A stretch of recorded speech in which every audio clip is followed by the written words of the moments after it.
Nah, Bapak Ibu, kalau menurut Alkitab, hutang dan pinjaman itu dua hal yang berbeda. Keduanya tidak sama. Ya, hutang dan pinjaman menurut Alkitab itu tidak sama, berbeda.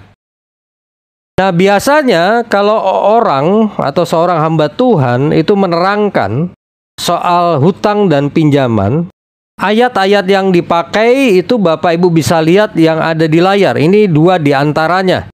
Ada Roma pasal 13 ayat 8 dan Amsal 22 ayat 7. Ya, Roma 13 ayat 8 dan Amsal 22 ayat 7. Ini dua ayat yang dipakai untuk menjelaskan soal hutang dan pinjaman dari sudut pandang Alkitab. Nah, di Roma 13 ayat 8 di situ disebutkan, janganlah kamu berhutang apa-apa kepada siapapun juga. Jadi di sini kita bisa lihat ada sebuah larangan. Nah, di Amsal 22 ayat 7 di situ dikatakan yang berhutang menjadi budak yang menghutangi.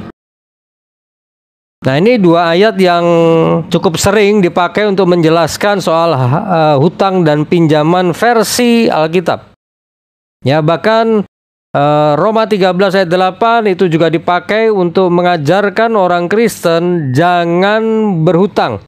Dan yang sering kali terjadi, ada hamba-hamba Tuhan itu mengatakan kita tidak boleh pinjam. Tuhan melarang kita pinjam uang. Nah, ayat yang dipakai adalah Roma 13 ayat 8. Nah, baik Bapak Ibu, mari kita lihat di layar yang berikut. Nah, sekarang kita akan coba untuk lebih mendalami Roma pasal 13 ayat yang ke-8. Ya, sekali lagi di situ dikatakan janganlah kamu berhutang apa-apa kepada siapapun juga. Nah, dalam kata Yunaninya berhutang itu opheilo. Nah, diterjemahkan dalam bahasa Inggris yaitu to owe. Ya, berhutang itu dalam bahasa Yunaninya atau kata Yunaninya itu adalah opheilo. Dalam bahasa Inggris diterjemahkan sebagai to owe. Bapak Ibu, penting bagi kita untuk memahami kata to owe ini. Ya, kata ini dipakai kalau bahasa Inggris ya, dalam kata Inggris. Kata owe ini dipakai merujuk pada kata berhutang. Hutang. Ya. Nah, sekarang kita lihat artinya. Ya, dalam bahasa Yunaninya diterjemahkan berhutang. Ya, kemudian ada arti juga yang jatuh tempo. Nah, kemudian ada juga arti yang secara moral gagal dalam tugas.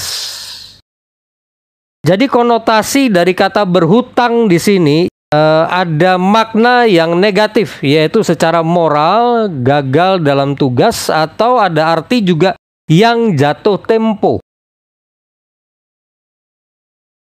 Nah, Bapak Ibu, jadi kita bisa lihat di sini kata berhutang itu sebenarnya bukan berarti meminjam. Arti yang tepat ya dalam kata Yunaninya itu bukan meminjam, tetapi berhutang. Nah, kalau kita melihat dari arti yang sudah kita baca tadi, Bapak Ibu, kita bisa melihat ya, yang dimaksud hutang ini sebenarnya itu adalah pinjaman yang tidak dikembalikan setelah jatuh tempo. Hutang itu adalah pinjaman yang sudah jatuh tempo. Bukan pinjaman yang masih berjalan, tetapi pinjaman yang sudah jatuh tempo dan kita belum mengembalikan.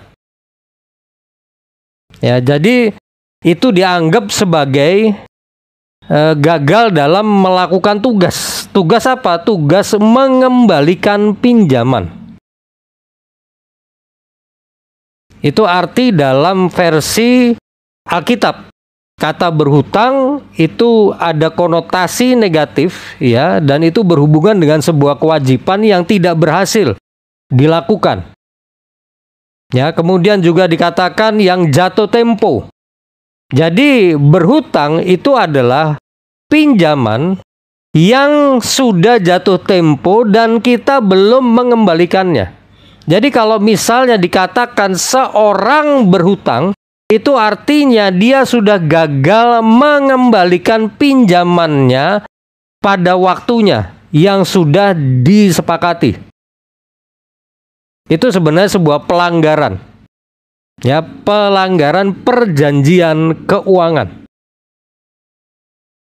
Jadi kalau orang dikatakan berhutang, dia sudah gagal. Nah, baik, kita akan lihat sekali lagi. Ya, saya ulangi lagi Bapak Ibu, hutang itu adalah pinjaman yang tidak dikembalikan setelah jatuh tempo. Ya, dengan kata lain, kalau seseorang dikatakan berhutang, ya dia dalam keadaan melanggar janji pengembalian pinjaman. Jadi berhutang itu sebenarnya bukan semata-mata sama dengan meminjam. Jadi kita bisa lihat di sini Bapak Ibu bahwa pengertian Alkitab dan pengertian secara umum itu berbeda. Menurut Kamus Bahasa Indonesia, dua hal ini sama. Hutang dan pinjaman itu maknanya serupa. Tapi kalau menurut Alkitab itu tidak sama. Ya, orang bisa meminjam tapi dia belum tentu akan berhutang. Ya, saya ulangi lagi. Seseorang itu bisa saja meminjam sejumlah uang, tapi belum tentu dia akan jadi berhutang. Selama dia berhasil mengembalikan pinjamannya pada waktunya yang sudah disepakati.